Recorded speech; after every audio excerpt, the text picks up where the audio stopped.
Ladies and gentlemen, boys and girls, welcome back to the channel. It is 5:36 a.m. East Coast time, Sunday, August 25th. We're going to cover the showdown slate tonight for the Sunday night football game between the Titans and the Steelers. So welcome to the channel if you're new here. A lot of people find me on the weekends. We've already done about an hour and a half, got up at around 3:45, 4 a.m., an hour and a half of research for this slate.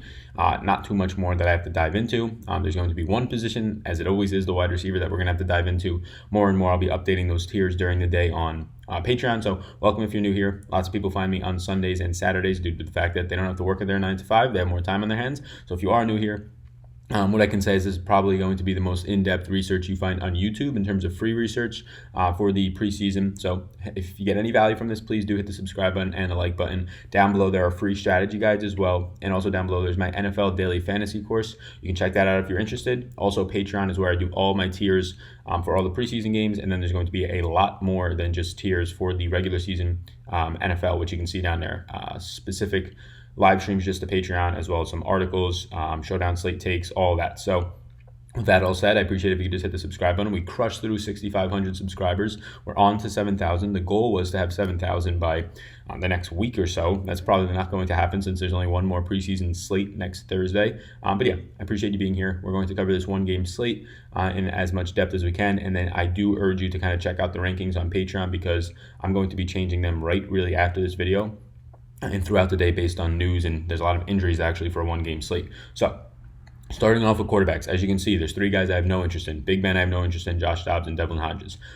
So in terms of, we can just go through them all. In terms of Big Ben, he has never really played more than 20 snaps. Last year was the first time he played more than 20 snaps in a preseason game. He ended up playing 24. Mike Tomlin usually keeps him around 2 drives or so in week 3 of the preseason. So that's what I'm expecting. I don't want much of Big Ben then. It's just kind of do you get 2 good drives in? If not, we'll give you a third, get you to your 20 snap limit. Unless something changes, I'm not going to have interest.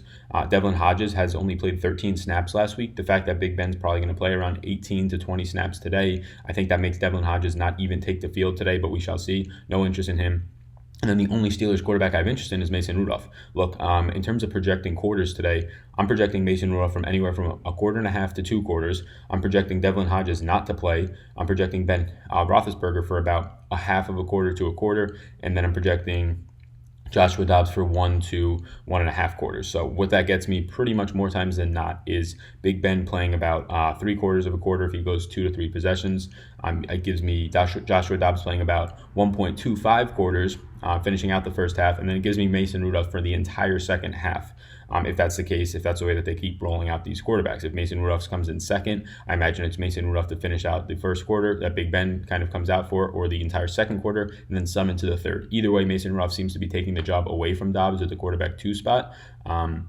So yeah, Rudolph would be the guy who I'm projecting for a lot of run. In terms of the Tennessee, so Tennessee, they're saying that as of right now, and again, bear in mind that it's 5:30 in the morning and this game doesn't start for another 12 hours, so more than 12 hours, like 14 hours, so there's going to be more news updates that I will change the rankings and I'll update this. So if you're watching this 13 hours from now, just know that if something comes out saying Mariota is going to play a full half, don't come back to the comments saying, oh, Sal, he's playing a full half. What are you talking about? Like, come on, hindsight here. It's 5:30 in the morning. So if you want to see my updated ranks, those are on Patreon, but Mariota, I'm projecting for about 4 to 5 possessions here. They said he'll play a little bit more than last week, where he saw about 3, and they were very inefficient drives. They were only supposed to play about 2, but then they put him out there for a third one because the offense was doing nothing. Ended up with a Delaney Walker touchdown as he returned.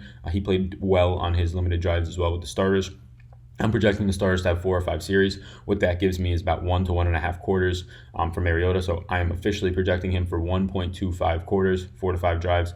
Then Ryan Tannehill comes in. I'm also projecting him for about 1.25 quarters. So pretty much I'm having Mariota and Tannehill split up the first half, and then I'm having Logan Whiteside play the entire second half. And again, this might not be the full case. Whiteside can come in and play midway through the second quarter and close it out. So you can very much so get Mariota playing 1 to 1.5 quarters. Then you get Tannehill coming in for about a quarter or so of action, maybe a little bit more. He plays into the third quarter halfway, but then you get Logan Whiteside playing about 1.5 quarters. So I have interest in Whiteside. I have interest in Rudolph the most today. I think they play the most. I think they're the 2 quarterbacks who can push for 2 quarters of play more than anybody else on the slate. But there's still some slight interest in Mariota because if Marcus Mariota is going to be playing with the starters for a quarter to a quarter and a half, there is upside there. We saw he had a touchdown drive last week in three drives. If he's going to play 4 or 5 today, there's always upside for him, especially with some rushing upside. But he is also going to be going up against the number one defense of the Steelers players. And then Ryan Tannehill coming in second. I think he just kind of gets the least run here. He's kind of stabilized himself as a quarterback too.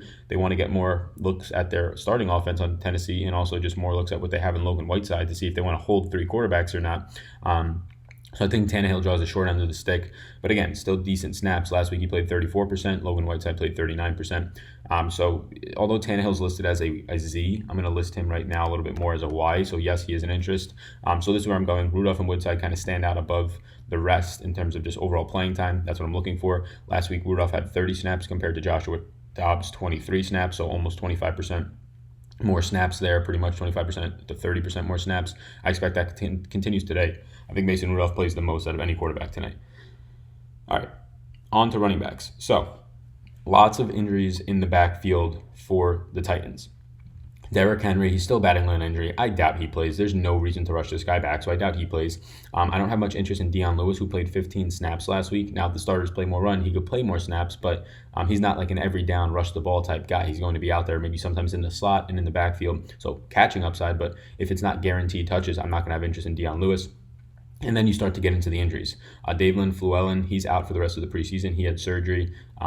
He should be ready by week 1, they're saying. Dalen Dawkins, he had 10 attempts in week 1, and then he's likely to miss this game. He missed last game due to an injury, and that's pretty much like the depth after that. So I don't think 3 of those 4 guys play. I think Dion Lewis definitely plays, but I don't have much interest. And then you get to the rest of the Tennessee backs. Well, you have Jeremy McNichols, who might be the best play on the entire slate, not just at running back, at the entire, all the positions. He played 51% of the snaps last week in this exact same situation, pretty much where you had no Fluellen, where you had no Dawkins.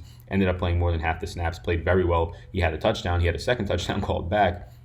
If Henry is indeed out, McNichols is going to shoulder the load once again. He might even see more than 51% of the snaps, closer to a 60% range, because right now he's the running back 3 on this roster, behind Henry, behind Lewis. So it's not like they're trying to hold him as some prized possession because they think he's valuable. He looks very, very good. I think, once again, he'll see a ton of the snaps. And then the 2 interests I have today, in terms of not sure if I definitely like them or not, the Z's, which for that means questionable for me, is Alex Barnes and Akeem Hunt. Now, Akeem Hunt only played 15% of the snaps last week, and Barnes only played 19% of the snaps, pretty much with these same injuries. So I don't think they're going to have enough run for me to ultimately get them in some of my main cash lineups tonight. Yes, I'm playing Showdown Cash because it's the preseason and nobody knows what to do or how to build a proper preseason lineup. You're going to have Big Ben owned at like 12% tonight because people have nothing to do on their Sunday night, and Big Ben's going to go out there and play 10 snaps and get them 2 points. Also, if you're still watching, hit the subscribe button. I want to get to 6,600 today. We are like 80 away from that. We're just rolling through with the NFL season. I love it. So Alex Barnes and Hunt, probably not going to make it just based on opportunity for cash. But in terms of GPPs, yeah, there's upside there because it's McNichols, and then those 2 guys are pretty much carrying the rest of the load. So McNichols might play, he might start the game, or he might just play the whole first half and some of the third quarter. But for mop-up duty, the whole fourth quarter probably, and some of the third, it'll be Alex Barnes and Akeem Hunt, and maybe even sprinkled into the first half here and there on a snap or 2. So I think I like Hunt more than Barnes. He played less snaps last week, but he's overall the better skilled player, more of a versatile back. So keep that in mind from the Tennessee side. From the Pittsburgh side, I have interest in James Conner, actually. So he actually started and played a good amount last week. He played 15 snaps. What that equaled out to was 7 overall touches, 6 on the ground, caught his only target, and he had 34 yards. So I mean, overall, in terms of fantasy points, he had 4.4. That's not great by any means, but 15 snaps, and now we're projecting probably closer to 20 today for the starters. So you're going to give him another 25% of the opportunities. If you just kind of say 25% of his snap count, he's looking at 6 fantasy points if you take his performance from last week, and that's without having the rushing touchdown upside last week. So, yeah, I don't think he's no slam dunk. The opportunities are definitely less than what you're going to get by far out of Jeremy Nichols in terms of starting him or Connor. But Connor did get the run. He's clearly the top dog back, and if they're anywhere in the red zone, he's going to get the handoff. If they're inside the 10-yard line, he's going to have at least 2 touches most likely. So slight interest, not a lot of interest in Connor. Benny Snell Jr. has led all running backs so far this preseason for the Steelers in snaps. Last week he had 20 snaps. He got injured last week, so keep an eye on this. He's been really bad in the preseason. Coming out of college, he was just this guy who would grind, right? He would get like 20 carries and he would rush out like 65 yards. Like, he wasn't great in terms of overall efficiency or just overall upside. Now he can catch, somewhat pass protect, and he could run the ball, but he has looked really bad. Keep an eye on his injury. It's a groin injury. Not sure if he'll be playing. There hasn't been too many updates on that. I'll keep an eye on it myself, but the opportunities are there. led the team so far in snaps last week. Before getting injured, he still had 10 opportunities and 9 touches, 7 on the ground for 16 yards. You can see, not efficient at all. 2 catches for 5 yards. You can see, not efficient at all. Last week ended up with 4 fantasy points or so. So Benny Snell Jr. is interesting due to opportunity. So yeah, that's where I'm at right now. The running back position is pretty clear cut for me. It's Jeremy Nichols by a mile. It's take your shot at a GPP on Barnes or Hunt if you want to. Not much upside there in terms of opportunity, but a lot of upside in terms of low owned fantasy points, where I don't think there's going to be a lot of fantasy points to go around at the RB2 position today, or even in the flex. I'm probably going to be flexing a wide receiver rather than a running back. Wide receivers now. So this is the list. You can see, if you are not a Patreon, you are probably not going to know what the hell to do at wide receiver today. I'm going to spend a lot of time in the tiers today for this one game slate at the wide receiver. I want to be very diligent with it. I want to make sure that I'm being very, very direct in terms of giving people the tier 1 and the tier 2, and also obviously tier 3 wide receiver spots today. A lot of it's going to depend on injuries. So let's go through Tennessee, and then we can kind of go through the Steelers, because I have much more interest in terms of Tennessee guys. As you can see, loads of them are listed. So Cody Hollister, he did nothing last week in terms of he had 1 target, didn't catch anything, but he was on the field for 57% of the snaps. So he didn't catch anything, but on the field for all of the snaps that led all wide receivers. So he's the guy who's going to have all the opportunity in the world in terms of running out there for 50% of the snaps again, or even 45% would be a regression, but still a high number. It would still be second on the team if you took that last week. So slight interest because of the opportunity. Want to see how some of these injuries pan out, and also get news on playing time if there is any. Darius Jennings, he had 27% of the snaps. He's been kind of on the bubble right now. He had 2 catches on 2 targets for 18 yards. Again, slight interest, but probably don't get the Jennings as much as I would Hollister, just because Hollister had 30% more snaps last week. Corey Davis is by far and large in play. It's not even a question. The man played 25% of the snaps last week. So Mariota played 27% of the snaps. Davis played 25%. So what that tells you is that he was off the field for like 1 of Mariota and the starter's snaps overall. Probably a red zone look, whatever it might be. So he caught 1 of his 3 targets for 20 yards, and he's going to be in as long as Mariota is. So I'm already projecting 4 to 5 drives, which is about 1 to 1.5 quarters. We said 1.25 quarters to be exact is my projection on Mariota and the starters. If you're going to get Corey Davis on the field for that many snaps, it looks pretty good in my opinion. Now, obviously, they only played 3 drives, the starters, but again, 3 drives is going to be about a quarter of the game. So if they play 4 or 5 today, he's going to play about a third of the game. I do like Corey Davis and his upside there. Adam Humphries didn't play last week. Adam Humphries might be one of the best plays on the slate at wide receiver, even in his limited 30% of the snaps that he'll probably get today.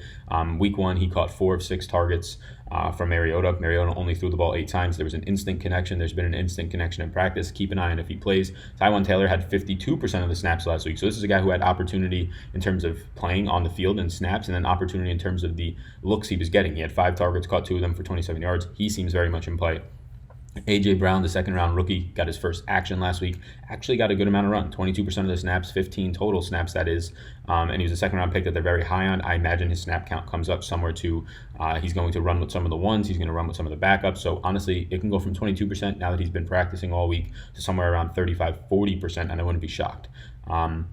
And then Khalif Raymond, he had 33% of the snaps last week, ended up having 3 targets, caught 1 of them for 22 yards. So you can see we just listed 2, 4, like 7 wide receivers. So in terms of the guys that I have a lot of interest in, yeah, it's the ones that are in green at yes. Cody Hollister and Darius Jennings are going to be probably on the outside looking in terms of any of the tiers that we do later. But I'm not going to sit here and try and just shrink this pool down at 5:30 in the morning from 7 guys to like 2, because that's how many are interesting. Now, 5 guys are maybe not super, but definite interest of mine, since I have them in as a yes in green. But I mean, just being honest, Adam Humphries, if he's out, well, that makes it easier. If he's in, yeah, he's going to be an interest of mine. It's going to hurt guys like Cody Hollister and Darius Jennings. Tywan Taylor, how can I not be interested in a guy with 50+% of the snaps and also saw 5 targets? How can I not be interested in Corey Davis, who's the best wide receiver on this team and saw 25% of the snaps and 3 targets, and obviously has the biggest upside on the team overall? A.J. Brown, the rookie coming back that they're high on, they're going to play him more snaps. Like it's very easy to say, Sal, how did you pick that many guys? You should be shrinking this to 3 for us. No, it's not that simple, though, when you break down into it. Everybody saw opportunities. It was kind of distributed in a way. And now also when you factor in that Adam Humphries might be coming back from an injury this week, and he saw a lot of opportunities week 1, it makes it very messy. So the tiers are going to be something that I focus very strongly on in the wide receiver department. In terms of Pittsburgh, for Pittsburgh, I don't really have interest in Juju. Juju only played like 10% of the snaps. He actually saw 3 targets, though. So here's the thing. If you are a believer with me that Big Ben doesn't even play a quarter today, well then, yeah, Juju's not that great of a play. Can he catch on on 10 or 15 snaps today, can Juju catch 3 balls for 50 yards and maybe a touchdown or even not a touchdown? Yeah, obviously Michael Thomas played one drive yesterday or whatever it was, 1 or 2 drives. Ended up catching a long touchdown, had 2 receptions, and ended up with like 12 fantasy points. So yes, it could happen. But if we're talking about opportunities here and how more so than not it will happen, I'd rather some of those Tennessee receivers who are going to see 30% of the snaps today rather than Juju, who might see 15 at most. So keep an eye on the news. If for some reason Mike Tomlin comes out, and he's been playing it very close to the chest, but if he comes out and says, oh, Big Ben is going to play the full first half with the starters, you can bank on it. Well, then yeah, Juju's probably the best wide receiver in the slate. But in terms of my interest, James Washington, look, he's been balling this preseason. He still had 34 snaps last week. Not only is he starting the game, but he's playing the entire first half, back-to-back weeks. Last week, after having a fantastic week 1, he went for a fantastic week 2. 4 catches on 5 targets for 78 yards. Yeah, I'm fine getting back to James Washington. I'm sure he'll be highly owned. And then Deontay Johnson. Look, Deontay Johnson is dealing with an injury right now, so keep an eye on his status. But last week, he made his debut, and he led all his snaps, all the wide receivers in snaps with 45. He had 11 more than Washington, who was the next closest. He caught 3 of his 5 targets for 46 yards and a touchdown. Now, Washington's going to be the chalk fest tonight. Depending on how long these Steelers starters play will be how interest I have in Washington, but it seems like a Jacoby Myers move where Jacoby Myers has been balling out every week because he's getting so many snaps and he's talented. Same thing goes for James Washington, and he actually has suitable quarterbacks throwing him the ball relative to some other teams. Josh Dobbs is not great, but he's much better than a lot of these other teams, second and third stringers. Same can be said for Mason Rudolph. So James Washington, Deontay Johnson. I have a lot of interest in Johnson today. I'm hoping he plays because, look, nobody knows Deontay Johnson's name compared to the Jujus and the James Washingtons and the Corey Davises and maybe even and the Adam Humphreys and maybe even the A.J. Browns. Nobody's going to know who Deontay Johnson is, even if they look at the game logs. Preseason doesn't track game logs at Draftkings, so we have an advantage there. People are too lazy to look up preseason week 2 box score, right? So I have a lot of interest in Johnson, and I'm hoping he plays. So wide receiver is clearly something that is in depth today for me. There are 9 guys listed on here for a 1-game slate, 7 of which I have in green as that I have actual interest, 2 of which I'm debating on if I want to put them in the tiers or not. The tiers are updated right now, so make sure to get in there and check it out. Lastly, tight end. Tight end's pretty straightforward for me. So last week they didn't play Gentry. They didn't play, this is what happened in the Pittsburgh game. Vance McDonald played all 15 snaps with the starters. That's pretty good to see. Yes, I have interest. Zach Gentry, the guy who in week 1 for the Steelers had like 2 or 3 catches, the rookie tight end or the young tight end converted to a tight end, 2 or 3 catches, scored a touchdown, can't block for crap, but if he's in today, I'll have more interest in him than the guy who's on top of here. These are not in any ranking order. It's just alphabetically reversed. So Xavier Grimble, in terms of my interest, Z, Y, and N, so for maybe yes and no. So Xavier Grimble last week played 29 snaps, had a ton of snaps. There was only one tight end who played more snaps than him on the team, but that tight end, I believe it was, if I quickly look at this, I actually don't remember right now. I think it was Crum, but either way, it was a guy who just doesn't have as much pass catching upside. Grimble went 1 of 13, 1 catch on 13 for 13 yards on 3 targets. Somewhat interested.